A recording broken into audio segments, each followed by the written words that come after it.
A lot of the motor trades still look at the website as the bit that's converted the customer, when in reality there's a lot more going on behind the scenes. Twitter, Facebook, Auto Trader, CarSnip, CarClick, all these different things driving traffic through to the websites. So I think just the digital noise makes it harder for dealers to understand what's really driving that traffic. So where call tracking comes in from a marketing perspective, it helps you to understand that. It helps you to see, okay, I've spent some money here, I've generated this amount of inquiries, and it's measurable. So you're able to say, right, okay, that worked well, that didn't work so well. From an operational point of view, I've heard the phrase coined 24 hours before CRM. What I mean by that is the customer's done all their research online, they've gone through, they've narrowed it down, and at that point they make the phone call. Until someone sits and types that detail into the CRM system, there's this massive chasm of nothingness that people generally fall into. Can I speak to someone about a car? Sorry, there's nobody available. Can I get someone to ring you back? I called earlier, no one's called me back, so on and so forth. Whereas if it's something like a form fill or a live chat or a vehicle valuation, the trade generally have a method of dealing with that. With a phone call, it's personal, they've made the effort, it's going to be a high chance of conversion.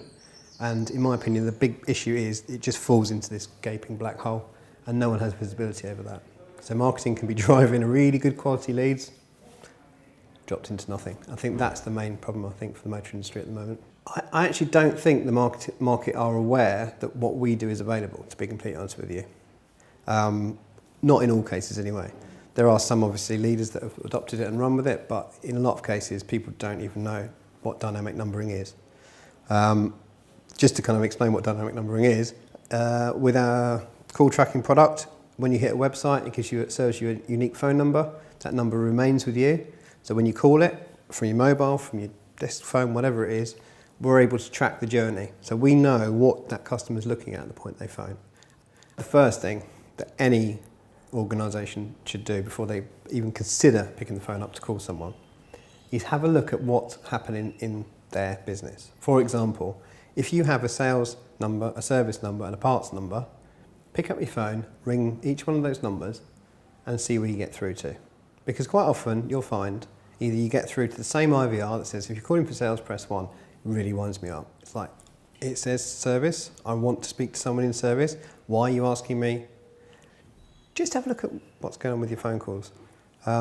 Understand how many calls you get. That's another really simple thing. Once you've got those facts in place, if you know that the calls are going through to the right place, then talk to us and we can take that and we can step it up massively. But there's quite a lot you can do and prepare yourself with beforehand. When going to the market to look for a provider, there's a few things you can do. First of all, when you're trying to get a quote, get the quotation for the overall system. Go and look at how many calls you get, look at the service, look at the different pieces.